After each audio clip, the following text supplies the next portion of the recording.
Nouvelle bavure policière aux États-Unis, où un policier blanc a battu de 8 balles dans le dos un homme noir désarmé. Le drame s'est passé en Caroline du Sud au cours d'un banal contrôle routier et a été filmé par un témoin de la scène.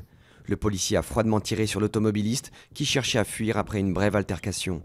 Arrêté pour meurtre, le policier risque la peine de mort ou 30 ans de prison.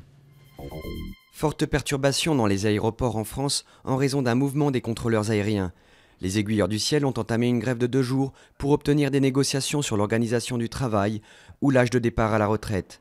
Conséquence, environ 40% des vols ont été annulés à Paris, aux aéroports d'Orly et de Roissy, et parfois plus en province.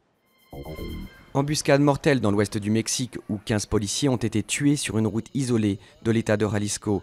Des hommes armés ont réussi à stopper un convoi de la police et à y mettre le feu. Selon les autorités, il s'agirait d'un acte de vengeance d'un cartel local. Cette embuscade est l'une des attaques les plus meurtrières contre les forces de l'ordre depuis le lancement en 2006 d'une offensive contre les narcotrafiquants.